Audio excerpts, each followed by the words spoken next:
रोटी का टुकड़ा खा रही थी जब पीछे से गौरी कौवी आती है और चिड़िया का रोटी का टुकड़ा छीनकर भाग जाती है।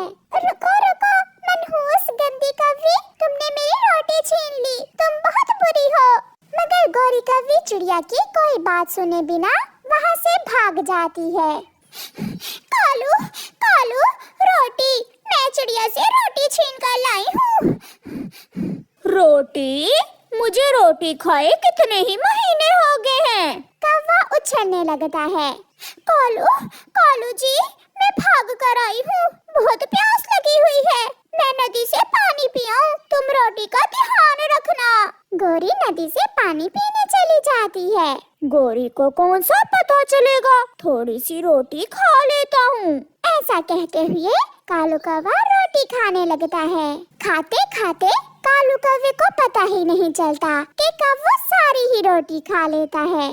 थोड़ी देर बाद गौरी कौवी भी आ जाती है।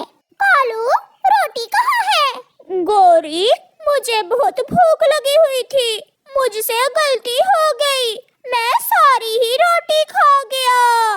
मैं वो रोटी चिड़िया से छीनकर घर लेकर आई कि हम दोनों मिल बांट कर खाएंगे, और तुमने वो रोटी खुद ही खा ली। गौरी, जब पिछली बार मैं तोते से अमरूद छीन कर लाया था तो वो अमरूद भी तो तुमने अकेले ही खाया था।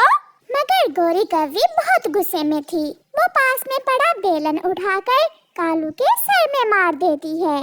कालू कौवा बेहोश होकर नीचे गिर जाता है। गौरी ने समझा कि कालू मर गया। गौरी रोने लगती है।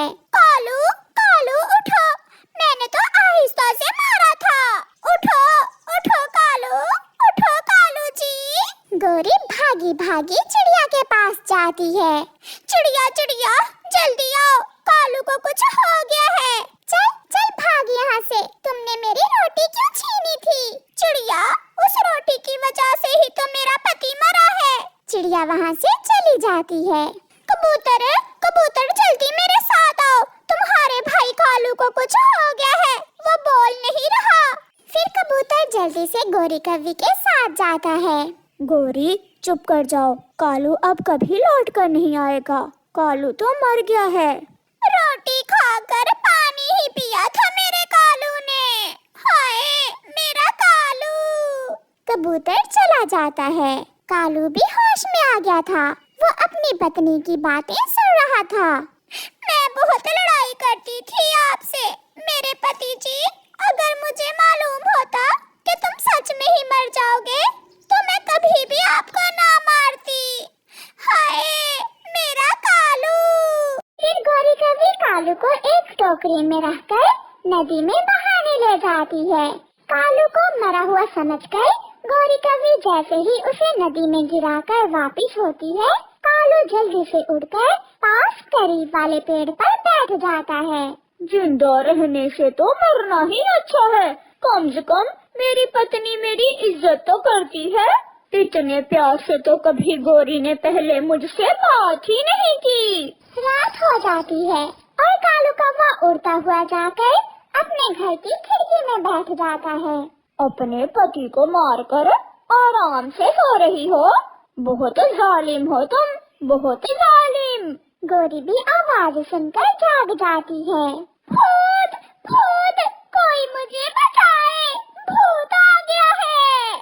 चुप चुप कर जाओ, अगर शोर मचाया तो कच्चा खा जाऊंगा तुम्हें। भूत जी मुझे माफ कर दो, उसने भी मेरी लाई हुई रोटी खाई थी और तुमने उस बेचारे की जान ही ले ली। भूत जी, जो हुआ मैंने जानबूझकर नहीं किया। मैं कालू की आत्मा हूँ, मुझे बहुत नींद आ रही है। ऐसा कहते हुए कालू कौवा घर के अंदर आकर दूसरे घोंसले में सो जाता है। गौरी सारी रात जाग कर गुजारती है। सुबह हो जाती है। अब तुम मेरी तरफ घूर घूर कर क्यों देख रही हो? अपने पति को मार दिया, क्या अब उसकी आत्मा को भी मार दोगी? चलो जल्दी से मेरे लिए भोजन लेकर आओ। मैं अभी भोजन लेकर आती हूँ। देखते हुए गौरी कौवी भागती है और थोड़ी गोरी दूर से दाना ढूंढकर वापस आती है। कालू कौवा मजे मजे से दाना खा लेता है। आत्मा जी, अब मैं जाऊं? मुझे अपने लिए भी भोजन ढूंढना है। हाँ जाओ, तब तक मैं थोड़ा सो लेता हूँ। आत्मा जी, तो अब आप वापिस नहीं जाओगे? नहीं, मैं अब तुम्हारे पति के घर में ही रहूंगा। मैं आत्मा हूँ, आत्मा। गोरी चली जाती है। सारा दिन फिरने के बाद गोरी भोजन ढूंढ लेती है। कालू ने तो मरकर भी मेरी जान नहीं छोड़ी। जब जिंदा था मुझसे डरता था और अब मरकर मुझे उसकी आत्मा डराती है। अब आएगा मजा। मैं हर रोज गोरी से भोजन मंगवा कर खाया करूँगा। अब मैं कालू की आत्मा बनकर रहूँगा और गोरी रहेगी मेरी नौकर बनकर। गोरी भी सब सुन लेती है। तो इसका मतलब ये कालू की आत्मा नहीं, कालू ही है। फिर गोरी झाड़ू लेकर कालू के पीछे भागती है। कालू आगे आगे और गोरी उसके पीछे पीछे। मैंने सब सुन लिया है, मैं छोड़ूंगी नहीं तुम्हें।